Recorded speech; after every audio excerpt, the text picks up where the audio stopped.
La lectura bíblica de hoy está en Génesis capítulo 5. Génesis 5, leo. Esta es la lista de los descendientes de Adán. Cuando Dios creó al ser humano, lo hizo a semejanza de Dios mismo.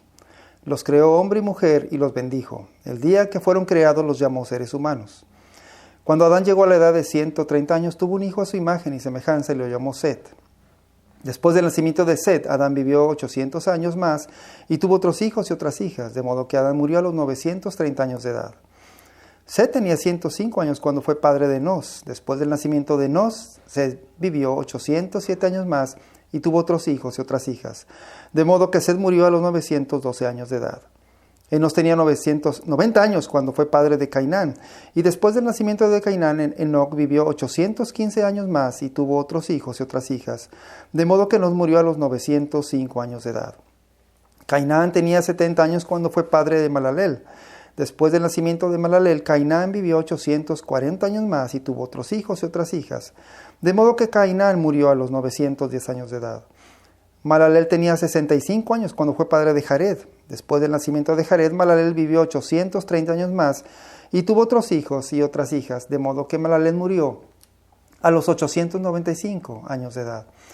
Jared tenía 162 años cuando fue padre de Enoc. Después del nacimiento de Enoc, Jared vivió 800 años más y tuvo otros hijos y otras hijas, de modo que Jared murió a los 962 años de edad. Enoc tenía 65 años cuando fue padre de Matusalem. Después del nacimiento de Matusalén, Enoc anduvo fielmente con Dios 300 años más y tuvo otros hijos y otras hijas. En total, Enoc vivió 365 años y como anduvo fielmente con Dios, un día desapareció porque Dios se lo llevó. Matusalén tenía 187 años cuando fue el padre de Lamec. Después del nacimiento de Lamec, Matusalén vivió 782 años más y tuvo otros hijos y otras hijas, de modo que Matusalén murió a los 969 años de edad. Lamec tenía 182 años cuando fue padre de Noé. Le dio ese nombre porque dijo: este niño nos dará descanso en nuestra tarea y penosos trabajos, en esta tierra que maldijo el Señor. Después del nacimiento de Noé, Lamec vivió 595 años más y tuvo otros hijos y otras hijas, de modo que Lamec murió a los 777 años de edad. Noé ya había cumplido 500 años cuando fue padre de Sem, Cam y Jafet. Esta es la palabra de Dios. Y luego hay personas a las que les gusta buscar sus genealogías. Como que se ha puesto de moda que la gente investigue su árbol genealógico y investigue de sus antepasados. Y bueno, es una forma de saber quiénes somos personalmente, socialmente. O si nuestros antepasados fueron españoles o franceses y cosas así.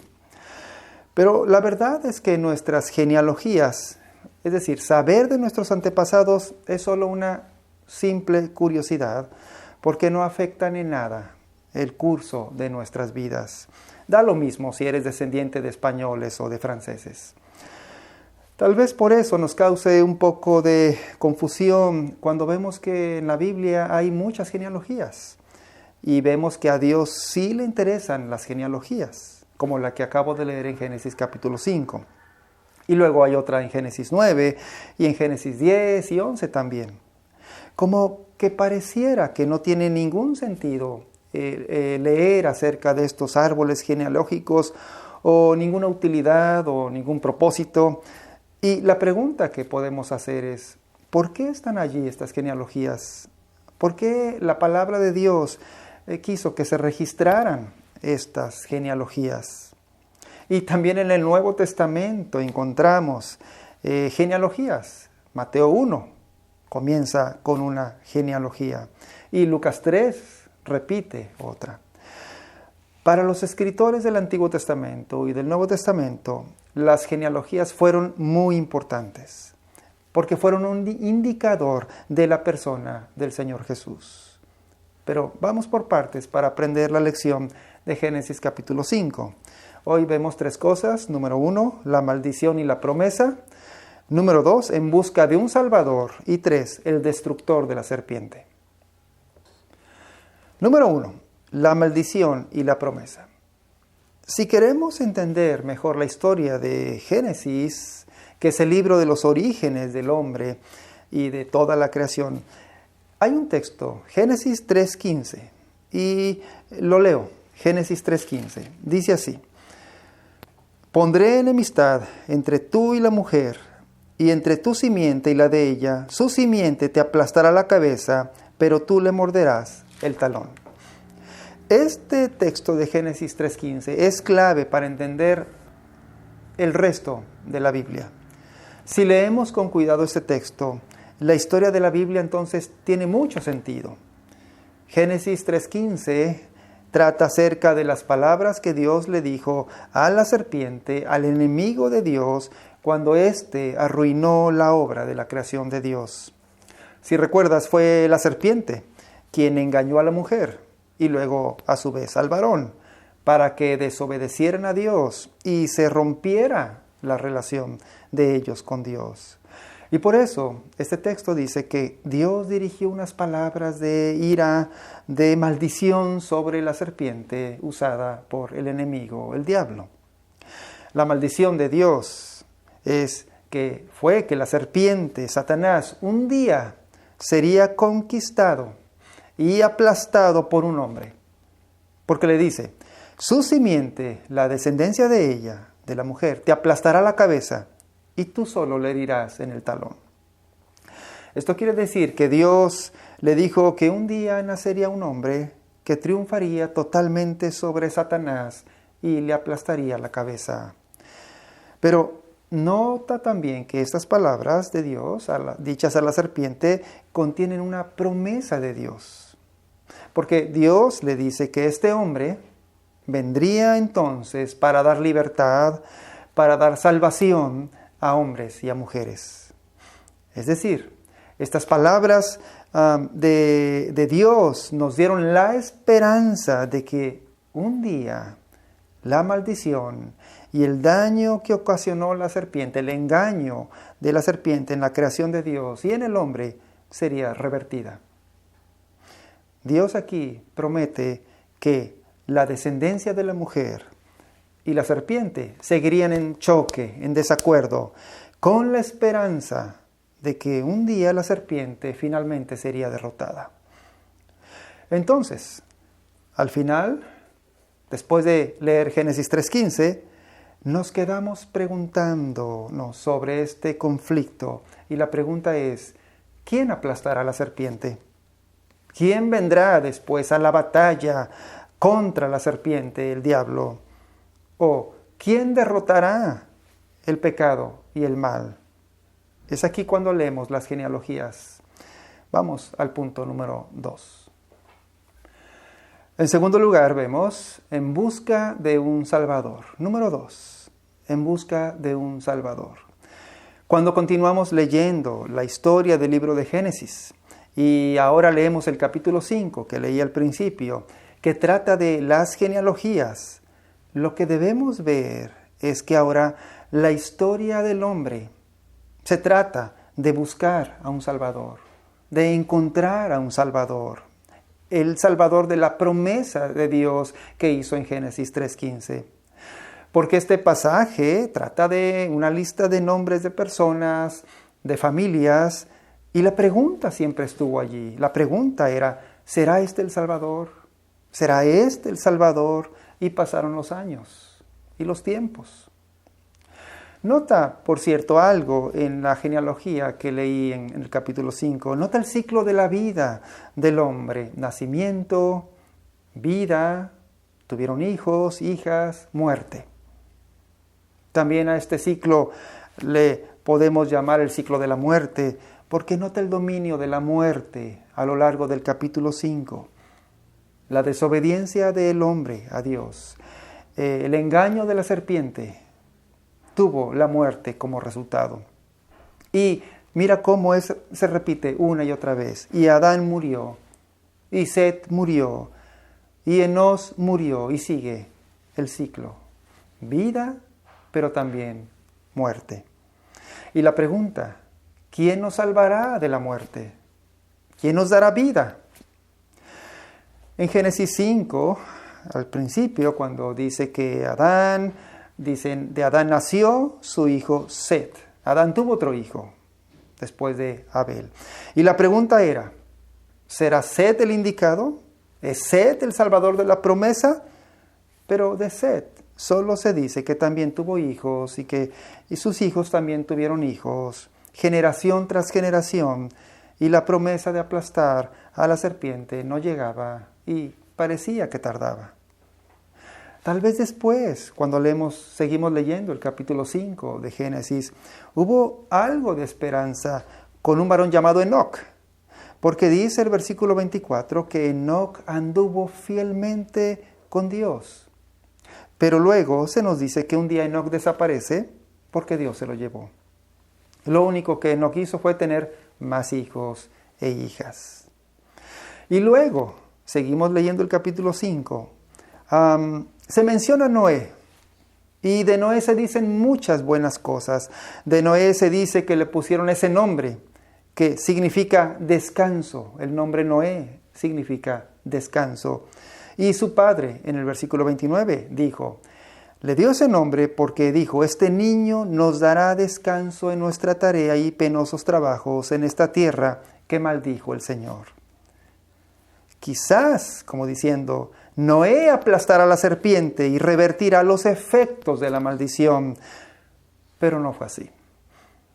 Noé no fue el Salvador, aunque Noé fue un medio que Dios usó para salvar a la humanidad del diluvio, pero a final de cuentas no fue él el que aplastó la cabeza de la serpiente. Dice el capítulo 9 que Noé después tuvo un conflicto con sus hijos, con su familia, y después también dice que murió. Y luego hay otra genealogía en Génesis 11, y ahí esa genealogía nos lleva hasta Abraham, pero tampoco Abraham fue el salvador de la promesa de Dios. Tuvieron que pasar muchos años. Y a lo largo de generaciones del pueblo de Israel, la búsqueda continuaba. Querían observar en qué tiempo iba a llegar el destructor de la serpiente. Y ciertamente hubo muchos reyes y muchos héroes y profetas, como David, que tuvo una relación muy especial con Dios, pero David no fue el cumplimiento de la promesa. Nadie se levantó en aquel tiempo para aplastar a la serpiente y destruir su obra malvada. Es por eso que mucho tiempo después el apóstol Pedro, en 1 de Pedro 1, 10, 11, se dio cuenta de esto que pasó en aquel tiempo y escribe Pedro, los profetas que anunciaron la gracia reservada para ustedes estudiaron y observaron esta salvación. Querían descubrir a qué tiempo y a cuáles circunstancias se refería el Espíritu de Cristo. Ellos estaban buscando a un Salvador. Por cierto, una anotación, hoy, en nuestros días, la gente, el hombre, anda buscando salvadores para su vida. El hombre del siglo XXI se ha inventado falsos salvadores y los ha convertido en algo así como ídolos. Un ídolo es un falso salvador, algo en la creación que se sobreestima para funcionar como un sustituto de Dios. Toda clase de cosas son ídolos potenciales. Un ídolo puede ser un objeto físico, una propiedad material, una persona, una actividad, un trabajo, una institución, una esperanza, una imagen personal, una idea, un placer, un héroe. Hoy se ha sustituido a Dios por otra cosa, salvadores del hombre moderno. Número 3, y finalmente vemos también acerca del destructor de la serpiente. En tercer lugar vemos que llega el destructor de la serpiente. ¿Y cuándo fue? Cuando llegó Jesús. Jesús fue aquel que cumple la promesa de Génesis 3:15. Desde el principio de su ministerio terrenal, Jesús estuvo en conflicto con la serpiente, con Satanás. Hay un texto en Juan 12:31, lo leo. El juicio de este mundo ha llegado ya, y el príncipe de este mundo va a ser expulsado. Pero yo, cuando sea levantado de la tierra, traeré a todos a mí mismo. Con esto daba Jesús a entender de qué manera iba a morir. Aquí dice que Jesús dijo que el diablo, es decir, el príncipe del mundo, iba a ser expulsado. Y nota que enseguida de estas palabras Jesús habla de su muerte, porque dice, pero yo cuando sea levantado de la tierra, es decir, en la cruz, atraeré a todos a mí mismo. Y dice el versículo 33, con esto daba Jesús a entender de qué manera iba a morir. Jesús dijo aquí que su triunfo final sobre la serpiente sería precisamente en la cruz del Calvario. Luego otro texto, el apóstol Pablo, entendiendo estas cosas, en Colosenses 2:15, Leo dice, y despojando a los principados y a las potestades, los exhibió públicamente, triunfando sobre ellos en la cruz. Aquí Pablo dice que Jesús despojó y humilló a los reinos de la oscuridad, que son los principados y las potestades, y que Jesús triunfó sobre ellos en la cruz. ¿Qué es todo esto? Recuerda la promesa de Dios en Génesis 3:15 y la parafraseo. Un día en el futuro vendrá alguien descendiente de Eva, la mujer, que te aplastará la cabeza y tú solo le morderás el talón, pero él no morirá por tu veneno. Eso le dijo Dios a la serpiente. Estas palabras son las buenas noticias del rescate de nuestro Salvador Cristo Jesús. Aquí está el Evangelio. Cuando Jesús, el Hijo de Dios, al final fue llevado a morir en una cruz, Satanás pensó que ya lo había destruido porque le mordió en el talón. Satanás pensó que ya había triunfado sobre el Salvador. Pero Jesús, el destructor de la serpiente, cumplió la promesa de Dios porque Satanás no tuvo poder sobre él. La muerte no lo venció, sino que Jesús venció a la muerte porque al tercer día resucitó y el diablo fue derrotado. Estas son las buenas noticias también para ti, porque nos muestran las buenas noticias de la salvación de Cristo Jesús para nuestra vida. Termino con dos cosas prácticas. Número 1, quizá ahora podemos entender un poco más acerca del significado de las genealogías de Génesis 5 y otros capítulos. Porque estas son parte del plan de Dios para salvarte a ti a través de Jesús. Y la pregunta ¿es Jesús tu Salvador? ¿Crees que Jesús es el Hijo de Dios que Dios envió al mundo para destruir a la serpiente y por lo tanto salvarte, darte salvación? ¿O andas buscando todavía hallar tu felicidad y tu bienestar en otros salvadores que no son el Salvador Jesucristo? Mira a Jesús por la fe en Él. Y número 2, otra lección práctica es que en toda esta historia, la historia que leímos, podemos ver que Dios estaba muy preocupado por el mundo, que había caído en maldición. Y por eso envió a Jesús, el Salvador.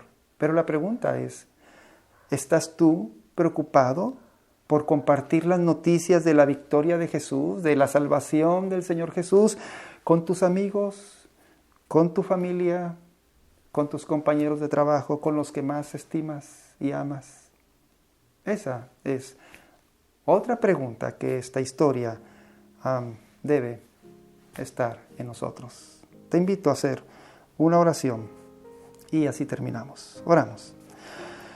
Te damos gracias, nuestro Dios, por Jesucristo, nuestro suficiente Salvador y Rey. Gracias porque Jesús derrotó ya a la muerte y al diablo y tenemos esperanza en Él. Señor, ahora danos paciencia para seguir fieles a Él y danos valentía también para hablar a otros, a amigos, a la familia acerca de Él y de la salvación que Él puede dar, para que también, Señor, ellos tengan esta salvación que tú regalas a todo aquel que cree en Él. En el nombre de Jesucristo oramos. Amén.